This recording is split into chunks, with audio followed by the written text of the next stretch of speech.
tal? Mi nombre es Alondra Nicolínez Esterrillo, pertenezco a la Facultad de Ciencias de la Salud de la Escuela Profesional de Enfermería en la prestigiosa Universidad Señor de Zipán. En esta oportunidad les estaré hablando sobre un tema muy interesante e importante titulado la respiración celular. Para poder entender mejor lo que es la respiración celular, nos vamos a partir dos subtemas muy importantes que vienen a ser la respiración y la célula. La respiración, como todos sabrán, es el proceso fisiológico en el cual se intercambia gases con el medio ambiente. Respirar consiste en la absorción del oxígeno junto con diversas sustancias y se expulsa cuando estas sustancias han sido plenamente modificadas. Por otro lado, tenemos a la célula como la unidad fundamental de todos los organismos vivos, que tiene la capacidad de poder reproducirse de manera independiente. Entonces, la respiración celular viene a ser el conjunto de reacciones bioquímicas que tienen lugar a la mayoría de las células. Este proceso implica el desdoblamiento del ácido piruvato producida por la glucólisis en dióxido de carbono y agua junto con las moléculas del adenosin trifosfato ATP. En otras palabras, es un proceso metabólico en el cual la célula disminuye sus niveles de oxígeno y da paso a la producción de energía y agua. Estas reacciones son muy importantes porque dan paso a la nutrición celular. La liberación de energía se da de manera controlada. Una parte de dicha energía se incorpora con las moléculas del ATP, donde gracias a este proceso generan nuevos procesos endotérmicos como viene a ser el anabolismo, y que es el desarrollo y el mantenimiento del organismo. Como otro punto tenemos las características de la respiración celular, donde viene a ser que se produce en el mitocondrias, se degrada en compuestos orgánicos, es un proceso de conversión de enlaces químicos, es un proceso de obtención de energía más utilizada por los seres vivos. Existen dos tipos que vienen a ser la anaeróbica y la aeróbica. Por otro lado, tenemos la ruta metabólica que rompe la glucosa y produce el ATP. Como tercer punto tenemos lo que son los procesos. De la respiración celular, como anterior visto en las características, se divide en dos, en aeróbica y anaeróbica. Primeramente veremos lo que es el proceso celular aeróbico. Bueno, el proceso celular aeróbico o respiración celular viene a ser la transformación de la energía química de los alimentos en ATP con la adquisición del oxígeno. El oxígeno recibe electrones en la última cadena de reacciones químicas donde producen agua, dióxido de carbono y energía. Para que se dé este proceso se requiere de tres fases o tres etapas.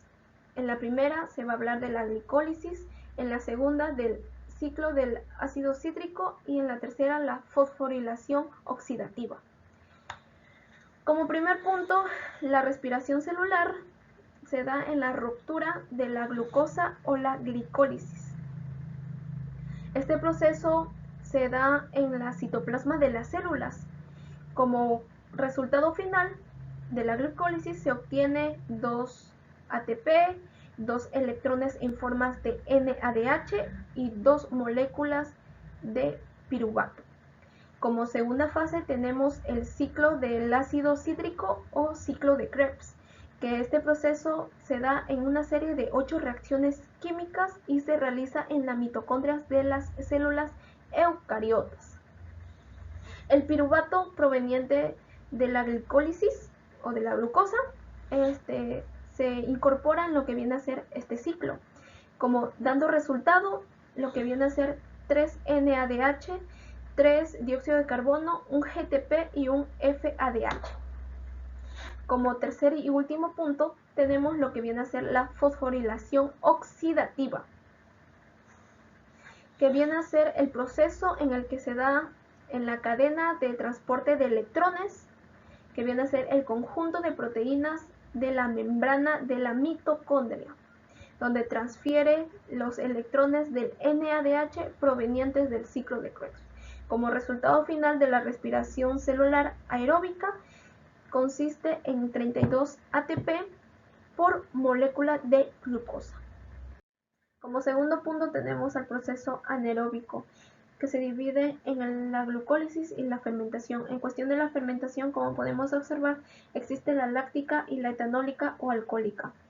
Bueno, el proceso anaeróbico viene a ser la manera en que las células procariotas y algunas células eucariotas obtienen su energía sin la necesidad del oxígeno. Este procedimiento se da en la citoplasma de la célula. La glicólisis es la primera fase, en la cual es la degradación de la glucosa, anterior vista en el proceso aeróbico, y que su resultado final en este proceso es la obtención de dos moléculas energéticas ATPs. Como segunda fase tenemos la fermentación láctica. En la fermentación láctica, el NADH transfiere sus electrones directamente al piruvato, y donde se obtiene de manera degradable lo que viene a ser el lactato. El lactato es la forma desprotonada del ácido láctico. Las bacterias que producen el yogur requieren de esta fermentación de ácido láctica, al igual que los eritrocitos del cuerpo humano, donde estos no tienen mitocondrias y por ende no pueden procesar lo que viene a ser la respiración celular. Por otro punto, y el último, tenemos la fermentación etanólica o alcohólica, que viene a ser donde el NADH dona sus electrones a un derivado del piruvato y como producto final nos da el etanol.